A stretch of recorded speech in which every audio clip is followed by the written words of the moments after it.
ये बात है 18 मई 1954 की, जब ये 4 इंजन्स वाला Columbian 2 aircraft American state North Carolina की तरफ रवां दवां था। इस जहाज में उस वक्त के यूएस प्रेसिडेंट ड्वाइट आइजनहावर अपनी पूरी टीम के साथ सवार थे। यानी इस जहाज को फुल सिक्योरिटी में नॉर्थ कैरोलिना तक पहुंचाना और खैरियत से लैंड करवाना यूएस एयरफोर्स की टॉप प्रायोरिटी थी।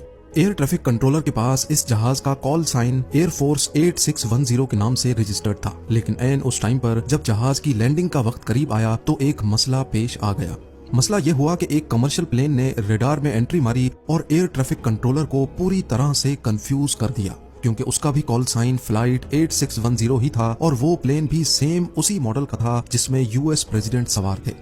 एयर ट्रैफिक कंट्रोलर के स्टाफ के सामने सेम कॉल साइन के 2 जहाज एक ही एयर स्पेस में मौजूद थे और अब उनको ये मालूम नहीं था कि असल में प्रेसिडेंट किस जहाज में मौजूद हैं। खैर, थोड़ी कंफ्यूजन के बाद प्रेसिडेंट का जहाज तो बाहिफाजत लैंड कर गया, लेकिन इस वाक़े ने अमेरिकन एयरफोर्स को थोड़ी देर तक हिला कर रख दिया था, क्योंकि आखिरकार ये प्रेसिडेंट की सिक्योरिटी में एक बहुत बड़ा लूप होल था। बस उसी दिन के बाद से यूएस प्रेसिडेंट चाहे जिस भी एयरक्राफ्ट में सफर करते हैं उसका कॉल साइन ऑटोमेटिकली एयरफोर्स 1 कर दिया जाता है। फिल वक्त अमेरिकन प्रेसिडेंट को ट्रांसपोर्ट करने के लिए बोइंग 747 का मॉडिफाइड वर्जन इस्तेमाल किया जाता है। देखने में तो ये जहाज किसी आम कमर्शियल प्लेन जैसा ही दिखता है, लेकिन असल में ये दुनिया का सबसे एडवांस्ड और सिक्योर तरीन बोइंग 747 एयरप्लेन है।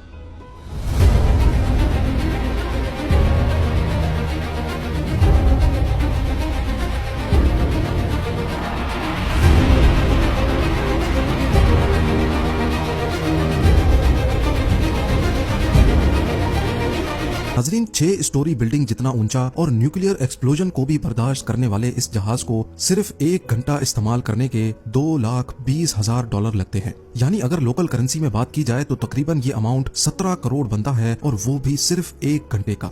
कहने को तो ये प्रेसिडेंट ऑफ यूनाइटेड स्टेट्स को ट्रांसपोर्ट करने के काम आता है, लेकिन इसकी हैसियत वॉशिंगटन डीसी में वाक़े व्हाइट हाउस से कम हरगिज नहीं है, क्योंकि इसमें प्रेसिडेंट के पूरे ऑफिस से लेकर उनके पर्सनल स्वीट तक वो तमाम फैसिलिटीज मौजूद हैं जो प्रेसिडेंट व्हाइट हाउस में इस्तेमाल करते हैं। एयरफोर्स 1 के इस जहाज में एंटी हैकिंग सिक्योरिटी सिस्टम तो लगा ही है, लेकिन इसके साथ साथ इसमें एंटी मिसाइल और एंटी न्यूक्लियर सिस्टम भी लगाया गया है। यूएस प्रेसिडेंट के ऑफिशियल एयरक्राफ्ट में कुछ ऐसे सिस्टम भी हैं जिनको देखकर दिमाग दंग रह जाता है।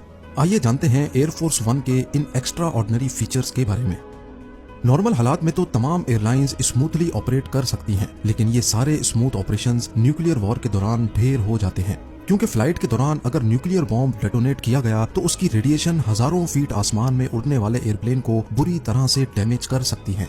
लेकिन ये कंडीशन एयरफोर्स 1 पे अप्लाई नहीं होती, क्योंकि यूएस प्रेसिडेंट का प्लेन न्यूक्लियर बंकर से कम नहीं है। एयरफोर्स 1 का पूरा जहाज एक खास रीइंफोर्स्ड आर्मर शील्ड से ढका हुआ होने वाली इलेक्ट्रोमैग्नेटिक पल्स यूएस प्रेसिडेंट के जहाज पर कोई असर नहीं कर सकती। इसके अलावा प्लेन की तमाम विंडोज बुलेट प्रूफ ग्लास से बनी हुई हैं, जिस पर किसी किस्म की बुलेट का कोई असर नहीं होता। वॉर सिचुएशन में यूएस प्रेसिडेंट का जहाज दुश्मन की टेरिटरी में आराम से घुस सकता है, क्योंकि इसमें state of the art jammer system लगा है जो जमीन पर हजारों मील दूर दुश्मन के रडार्स को जैम करने की काबिलियत भी रखता है।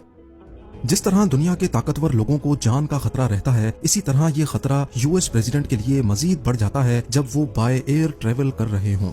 नॉर्मली एयरपोर्ट पर खड़े जहाज की मेंटेनेंस कई थर्ड पार्टी कंपनीज करती हैं। जैसा कि सफाई का कॉन्ट्रैक्ट एक कंपनी के पास होता है तो लगेज लोडिंग का कॉन्ट्रैक्ट किसी और कंपनी के पास। इसी तरह प्लेन से उतरने के लिए स्टेयर केस या टनल का इस्तेमाल किया जाता है, जो कि कोई और थर्ड पार्टी कंपनी ही ऑपरेट करती है। लेकिन एयरफोर्स 1 को इन थर्ड पार्टी कंपनी से हर कीमत पर दूर रखा जाता है। लैंडिंग के बाद उतरने के लिए इसमें अपना ही स्टेयर केस लगा होता है, जो कि ऑटोमेटिकली खुल जाता है। इसी तरह बैगेज लोडिंग के लिए एयरफोर्स 1 में अपना खुद का कन्वेयर बेल्ट लगा होता है, जो प्रेसिडेंट के साथ ट्रेवल करने वाले स्टाफ के बैग्स को स्कैन भी करता है और खुद लोड भी करता है।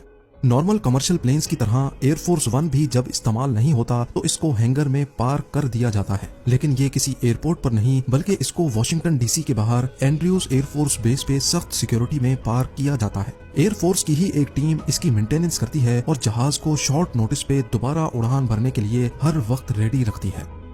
जब प्रेसिडेंट हो ऑन बोर्ड तो यूएस एयरफोर्स को हर किस्म की सिचुएशन से निपटने के लिए तैयार रहना पड़ता है, और प्रेसिडेंट की जान बचाना इनकी टॉप प्रायोरिटी होती है, फिर चाहे इसमें किसी भी हद तक क्यों ना जाना पड़े। दौरान सफर किसी भी वजह से अगर प्रेसिडेंट की तबीयत बिगड़ गई तो उस सिचुएशन में प्लेन को लैंड करना और हॉस्पिटल की तरफ भागना कोई अच्छा ऑप्शन नहीं है। इसी वजह से एयरफोर्स वन में एक ऐसा कंपार्टमेंट भी बनाया गया है जो किसी हॉस्पिटल से कम हरगिज नहीं है। यहाँ फार्मेसी में हर किस्म की मेडिसिन मौजूद होती हैं, जबकि सर्जिकल लाइट्स के साथ साथ एक पूरा ऑपरेशन थिएटर भी मौजूद है। इस मिनी हॉस्पिटल में दिल की धड़कन को वापस बहाल करने के लिए electric shock device, suction devices, IV pumps और वेंटिलेटर जैसी फैसिलिटीज भी मौजूद रहती हैं। साथ ही साथ डॉक्टर्स और नर्सिंग स्टाफ भी प्रेसिडेंट के साथ ही एयरफोर्स वन में ट्रेवल करते हैं। एक एस्टीमेट के मुताबिक कमर्शियल फ्लाइट्स अपने फ्यूल टैंक के साथ नॉन स्टॉप 16 घंटों तक फ्लाई कर सकती हैं और उसके बाद उनको किसी न किसी एयरपोर्ट पे रीफ्यूलिंग के लिए लैंड करना ही पड़ता है। लेकिन अगर यही कंडीशन एयरफोर्स वन पे पेश आए तो वो नॉन स्टॉप कई दिनों तक भी फ्लाई कर सकता है, क्योंकि इसमें mid air refuelling system installed है। वैसे तो ये नौबत आती ही नहीं है, लेकिन अगर दौरान सफर एयरफोर्स वन में फ्यूल कम पड़ जाए तो लैंड करके जहाज को रिफ्यूल करना और फिर दोबारा टेक ऑफ करने में प्रेसिडेंट का बहुत टाइम जाया होता है। इसी वजह से जहाज को हवा में ही रिफ्यूल किया जाता है। एयरफोर्स का रिफ्यूलिंग एयरक्राफ्ट पहले से प्रेसिडेंट के जहाज का इंतजार कर रहा होता है। जब प्रेसिडेंट का जहाज करीब आता है तो रिफ्यूलिंग एयरक्राफ्ट अपना एल्टीट्यूड और स्पीड एडजस्ट करके एक नोजल के जरिए एयरफोर्स वन का टैंक दोबारा फुल कर सकता है। जैसा कि पहले भी आप जान चुके हैं कि एयरफोर्स वन चाहे जमीन पे हो आसमान में, ये व्हाइट हाउस से कम नहीं है। इसमें एक पूरा मोबाइल कमांड सेंटर मौजूद है जिसमें total 85 telephone lines, high speed internet और दर्जनों टीवी स्क्रीन्स लगी हैं। ये सब तामझाम फोन पे गपशप लगाने के लिए नहीं, बल्कि इस वजह से किया गया है ताकि अगर सफर के दौरान कहीं हालात खराब हो जाएं तो प्रेसिडेंट और उनकी टीम दुनिया के किसी भी कोने में फोन करके इंस्ट्रक्शंस दे सकें। साथ ही साथ टीवी स्क्रीन्स और इंटरनेट एक्सेस के जरिए प्रेसिडेंट जमीन के किसी भी हिस्से में होने वाली इंपॉर्टेंट मीटिंग में वीडियो कॉन्फ्रेंसिंग के थ्रू ज्वाइन हो सकते हैं। ज्यादातर एयरलाइंस में खाने का एक लिमिटेड मेन्यू होता है और कहीं कहीं पे तो मेन्यू ही नहीं होता, लेकिन एयरफोर्स वन में मेन्यू से बढ़कर भी बहुत कुछ होता है। इसमें टोटल 2 किचन्स हैं जहां पर पर्सनल शेफ्स मेन्यू से हटकर भी वो सब कुछ बना सकते हैं जिसकी प्रेसिडेंट फरमाइश करें। इन किचन्स में स्टोव्स, माइक्रोवेव्स, रेफ्रिजरेटर्स और स्पेशल एग्जॉस्ट सिस्टम भी लगा होता है, जहां पर एक ही वक्त में 100 लोगों का खाना भी तैयार किया जा सकता है। कुछ डिशेस तो ऑलरेडी मेन्यू के हिसाब से तैयार की होती हैं, जबकि फ्रेश ग्रोसरी फ्लाइट से पहले ही अरेंज कर दी जाती है ताकि लास्ट मोमेंट पे अगर प्रेसिडेंट की तरफ से कोई फरमाइश आए तो उसको पूरा किया जा सके। लेकिन सिक्योरिटी को मद्देनजर रखते हुए शेफ्स को अमेरिका से बाहर किसी भी ग्रोसरी से सामान परचेज करने की परमिशन नहीं होती।